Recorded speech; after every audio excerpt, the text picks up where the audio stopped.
السلام عليكم يا إخواني وأخواتي. walaalayaal waxaan ka soo hadlaynay damaca Itoobiya iyo waxyaalaha u sababaya inay dalkanaga maanta caddaysato inay qaadato qaybo ka mid ah. marka laba qodob ayaan ka soo hadnay. maanta qodobka aan ka hadlayno waxaa weeyaan Soomaaliya iyo Itoobiya ma dad walaala aha, ma heshiin karaan, wax ma qaybsan karaan, ma dhici kartaa taas. afka waa laga dhihi karaa laakiin dhab ma noqon kartaa, ma dhici kartaa waay. waqtiyadan aan joogno iyo waqtiyada dhow soo socda waa qof walba waa su'aal macnaha qof walba inuu isweydiiyo isagoo ku salaynaya dhabta jirta, inuu isweydiiyo. aniga markaan iska soo qaado maskaxdayda waa maya, wax dhici kara maahan. qodobadan soo socda qaarkood ayaana ku salay doonaa. marka hore Itoobiya iyo Soomaaliya waa dad kala diina, waa dad kala dhaqana, waa dad kala afa. marka labaad waa dad cadaawad dheer oo qoto dheer ay soo dhex taallay waqti dheer oo lagu soo gardaroonayo dadkan Soomaaliyeed, oo diintooda lagu duulayay, oo dhulkooda lagu duulayay, oo dhaqankooda lagu duulayay, heer la gaaray shaydaanka iyo fircoonka inay ka necab yihiin dadka Soomaaliyeed. waayadii dambe waa la isku waa la bedelo, dad ayaa Itoobiyaan nahay bilaabay. laakiin sida runta dad aan isjecelnahay, annaguna aan jecelnahay, iyaguna na jecel ma ah. inta aan necelnahay ka daran ayayna necab yihiin. waxaan isugu yeernaa qof maanta lagu yidhaha amxaar baa tahay, waad ogtihiin amxaariyo iyo waxyaalaha marka dadku ay isku xumaynayaan, isku dhaleecaynayaan inay dhahaan waad ogtihiin. marka dad noocaasa inay wax walaalo noqdaan ama wax dhex maraan wax macquula ma. Itoobiya dhul Soomaaliyeed bay haysataa, waa qodobka saddexaad. gumaysi ay ku haysataa, xoog ku haysataa, xasuuqday, gumaysatay, noloshii u diiday, boqolaal sano ay uga taagna madaxa, ay u arkaan cadow inay yihiin. taasna waa waxaan dhici karin inay Soomaaliya iyo Itoobiya ay wax wada qaybsadaan oo walaalo noqdaan.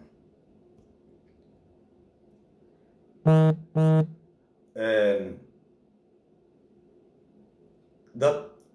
wax ay aaminsan yihiin oo diin u haystaan, laba diinood waan kala haysanaa. weliba waxaa waaye dadkan extreme ayay u haystaan diinta, anaguna extreme aan u haysanaa. macquul maahan dad noocaasa oo diimaha kala haysta saasa oo Soomaali ah, oo Soomaaliyan ognahay. Soomaali oo hal diin haysata, oo isku hal af ah, oo isla dhashay, oo isku hal diina, oo isku hal madhaba, oo walaalo ah ayaa maaragtay heshii waayey, oo wax qabsa waayey, oo ku midoobi waayey, oo diintoodii kala qaybinaya, oo magacoodii kala qaybinaya, walaaltinimadiisa kala qaybqaybanaya oo isdhex degi karin oo isdhex mari karin inta badan oo saa aragtiin isku ah oo wax wada qaybsan karin oo qof xagan ka soo jeedo uusan xagan kale ka shaqay karin oo qof halkan magaaladan ka soo jeeda magaalada kale uusan wax ka noqon karin waa ogtiin dhexdooda qabiilada dhexdoodii ayaa isku halka qabiil ahay oo halka jufa isku ahay ayaa dhexdoodii aragteen waxa dhex maraya sidaa darteed in annagii oo dhexdanadii saan ah iyo ayagii Etoobiyaankii oo dhexdooda aan isdhex degi karin oo isdhex mari karin oo isdagaalayo oo isxasuuqayo oo kala af ah oo kala ummada kala qowmiyad ah in aan maaragtay inay iyagoo saas iyo anagoo saas inaan macnaha isku milano wax aan soconayn waa qof leh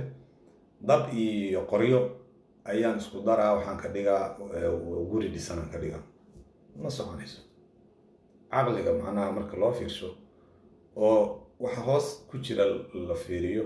waxa runta gunta la fiiriyo inaan wax wada qabsano inaan isdhex marno inaan isdhex degno inaan isku noqono kalishoomidish inaan ma noqonayso macnaha xaqiiqda marka laga hadlayo weeyaan Ethiopia macnaha siyaasiyiinteeda iyo dadkooda inta badan waxay leeyahay aaminsan yihiin waxa waaye waa dhul boob ma doonayaan inay noo ogolaadaan inaan ahaano dad inaan ahaano deris inaan dad walaala isku soo dhow ahaano inaan isdhex galno dad ma ahan doonaya Soomaali wax la qabsay waa dad doonaya inay adeeg ku dhacaan waa qof doonaya guriga aan kaa kiraysto inuu guriga kula dago kaa kiraysto kula cuno kabacdina uu kaa qaato wey saas ayay doonayaan marka annaga ayay halis nagu tahay Soomaali haddaan nahay inaan ku dhex qasanno annaga halis nagu tahay ayaga halis kuma aha ayaga maanta hadday dhahaan Soomaali iyo Ethiopia hal isku daro hal isku walaaqo ayaga waxay u arkaan fursaday u arkaan laakiin annaga fursad nooma aha waxaa loo baahan yahay dadka madaxda iyo dadkan wax saxiixaya inay fikiraan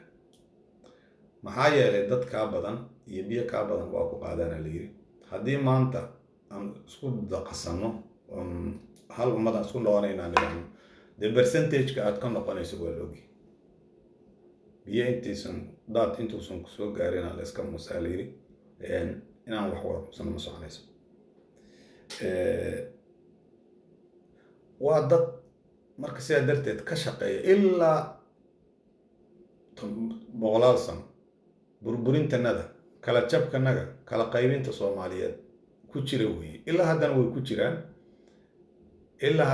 jiraan saacadan maalin wada ay meesha ay wax ku saxiixayeen hadda saacadan maanta lagu jiro way ku jiraan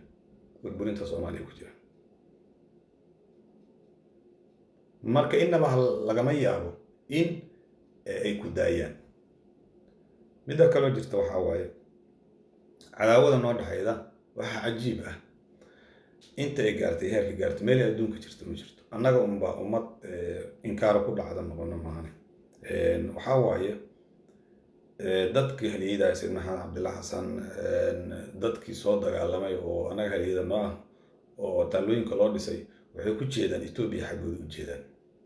ayagana taaliyadooda iyo migisyadooda iyo waxooda ay dhisteen oo taalooyadooda dadkii Soomaaliya la dagaalami jiray annagii lagu soo jeediyeen markay ay dhisteen marka taalooyinkii xataa oo aan dhisanay oo ayaa isku soo jeeda cadaawadu waxay ka jirtaa ayaga dhinacaan ka jirno annagana cadaawadu waxay naga jirtaa dhinac ayagu naga jiraan meelaan ku heshiina male ilaa hadda waxaan dhex maray meelaan ku heshiina male maxaan Ethiopia ku noqon karnaa dad wax ku qaybsan karnaa mar kale ayaan sheegi doonaa marka intaas iyo inyaalo kale oo ka badan ma noqon karno dad wax wada qabsada dad heshiiya dad wax dhamaray Turkigu dantooda un bay fiirsanayaan Soomaaliyana danay ka leeyihiin Ethiopiana danay ka leeyihiin marka inaysa iskaga daba wareejiyaan oo ayagu tooda ay maaragtay ka ganacsadaan way fikirkooda naxariis ay idin kala jecel yihiin oo meesha taalla midna ma jirto marka intaas ayaan rabay inaan kusoo gaabo haddii aad haysaan wax